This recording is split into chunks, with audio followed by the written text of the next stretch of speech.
राधे राधे। अंकों के आशीर्वाद में आप सभी का स्वागत है। आप सभी को रक्षाबंधन पर्व की हार्दिक शुभकामनाएं। सभी के जीवन में इस रक्षाबंधन के पर्व का जो एक हर्षोल्लास उमंग मन में है और सभी बहुत ही बहनें खुशी से आतुर हैं कि वो रक्षाबंधन के दिन अपने भाइयों की कलाई में राखी बांधेंगी, तो उसके लिए वो बहुत ही उल्लासित रहती हैं। लेकिन इस पर्व पर एक बात हम हमेशा हर साल सुनते हैं कि इस समय भद्रा काल है, इस समय पे हमें राखी नहीं बांधनी चाहिए। इसका मतलब बहुत हमें सुनने में आता है। तो हम सभी जानते हैं कि ये एक कोई कालगणना है, लेकिन ये है क्या? भद्रा क्या होती है और क्या ये भद्रा इतनी अशुभ होती है? मतलब है क्या ये भद्रा? तो आइए आज हम इसी को जानने की कोशिश करते हैं। भद्रा भगवान सूर्य और छाया की पुत्री हैं और शनिदेव की बहन हैं। अपने जन्म के समय ही उनके पास पूरी दुनिया को निगलने की शक्ति थी और वो बहुत ही उग्र स्वभाव, कठोर और उद्दंडी थी।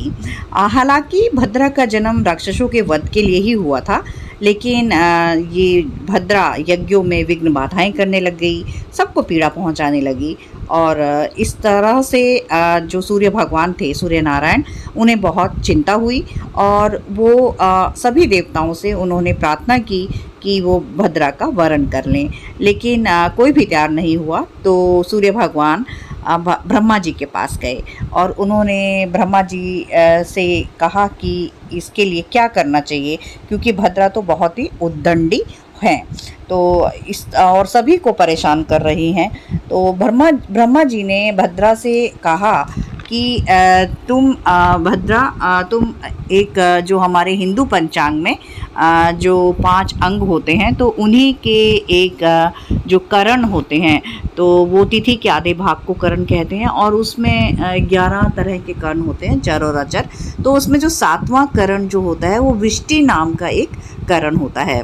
तो उन्होंने भद्रा को कहा कि मैं तुम्हें एक स्थान देता हूँ जहाँ पर तुम्हें निवास करना है। तो उन्होंने कहा कि विष्टि नाम के 7वें करण में तुम निवास करो और जो भी व्यक्ति तुम्हारे समय में कोई भी गृह प्रवेश करे, शुभ कार्य करे, मांगलिक कार्य करे, विवाह करे, कुछ भी ऐसा कार्य करे, तो तुम उनमें विघ्न डालो, मतलब उनको परेशान करो, या जो तुम्हारा आदर ना करे तो तुम उनके कार्यों को बिगाड़ देना। मतलब तुम्हें उन पूरी स्वतंत्रता रहेगी कि जो तुम्हारे समय में कुछ भी ऐसा करता है तो तुम उसमें वो करो। तो इस तरह से उन्होंने भद्रा को उपदेश तो दिया और ब्रह्मा जी अपने लोक में चले गए। तो कहते हैं कि भद्रा को वो बात, मतलब ब्रह्मा जी का दिया हुआ उपदेश उनकी समझ में आया और तब से भद्रा अपने समय में ही देवों को, दानवों को और मानवों को, समस्त प्राणियों को कष्ट देती हुई घूमने लगी। तो इस प्रकार भद्रा की उत्पत्ति हुई। भद्रा का दूसरा नाम विष्टिकरण भी है, क्योंकि वो विष्टिकरण में रहती हैं। और ये भद्रा अब आती कब है, इसे देखते कब हैं, मतलब कब होती है ये भद्रा? तो जो ये हमारे मासिक मास में जो हमारे कृष्ण पक्ष और शुक्ल पक्ष 2 पक्ष होते हैं, तो कृष्ण पक्ष की तृतीया, दशमी और शुक्ल पक्ष की चतुर्थी और एकादशी के उत्तरार्ध में रहती है भद्रा, और कृष्ण पक्ष की सप्तमी, चतुर्दशी और शुक्ल पक्ष की अष्टमी पूर्णमासी के पूर्वार्ध में भद्रा रहती है। तो इसीलिए रक्षाबंधन पर्व जो सावन मास की पूर्णिमा को होता है, उसके पूर्वार्ध में भद्रा रहने के कारण ही रक्षाबंधन के त्यौहार पर हर वर्ष ये एक गणना रहती है कि हम राखी कब बांधें, किस मुहूर्त में बांधें, क्योंकि उस समय भद्रा भी विद्यमान रहती है। और कहा जाता है कि इसके पीछे एक कहानी है कि रावण की बहन शूर्पणखा ने भद्रा के समय में ही रावण को राखी बांधी थी। तो इससे रावण का उस राखी के बाद ही मतलब 1 साल के अंदर रावण का समस्त कुल के साथ विनाश हुआ था। तो इसीलिए भद्रा को बहुत ही अशुभ मानते हैं। भद्रा के काल में कोई भी शुभ कार्य, गृह प्रवेश, विवाह, मंगल कार्य नहीं किए जाते हैं। लेकिन कई प्रकार के जैसे तंत्र कार्य हो, अदालती कार्य हो या कोई भी राजनीतिक चुनाव आदि कार्यों में भद्रा शुभ मानी जाती है। ये जो भद्रा जिस भद्रा के समय में चंद्रमा जब चंद्रमा कर्क, सिंह, कुंभ और मीन राशि में होता है तब भद्रा का वास पृथ्वी पर होता है और ये ही शास्त्रों के अनुसार सबसे अशुभ समय इसे मानते हैं। और जब भद्रा मेष, वृष, मिथुन और वृश्चिक राशि में हो तो स्वर्गलोक में होती है और जब भद्रा तुला, कुंभ और मकर राशि में स्थित हो तो वो पाताल लोक में होती है। तो भद्रा जिस भी लोक में रहती है वही प्रभावी होती है और धरती लोक की, पृथ्वी लोक की जो भद्रा होती है वो सर्वाधिक अशुभ मानी जाती है।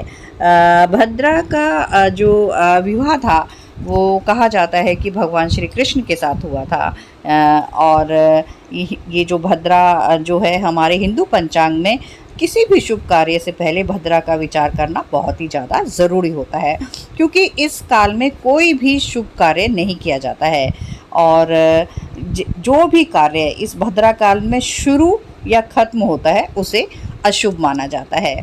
और भद्रा इस बार तो ये थी भद्रा काल की गणना।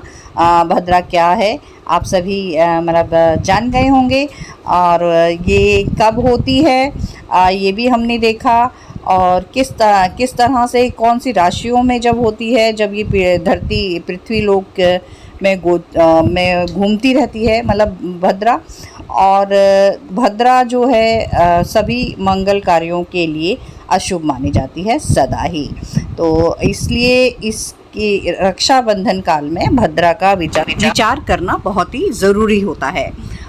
इस बार जो इस साल 2024 का जो ये रक्षाबंधन है इसका जो सर्वाधिक शुभ मुहूर्त है वो भद्रा काल की समाप्ति पर ही होगा और भद्रा काल की समाप्ति दोपहर 1:30 बजे से पहले हो जाएगी। तो रक्षाबंधन हम अपने भाइयों की कलाई पर दोपहर 1:30 बजे के बाद से 1:30 से रात्रि 9:07 तक बांध सकते हैं। तो इस पर्व को हम बहुत ही अच्छे मन से, अच्छी तरह से अपने भाइयों की कलाई पर राखी बांधें और सभी के लिए ये हमेशा ये रक्षाबंधन शुभ हो, मंगलमय हो। Thank you. राधे राधे।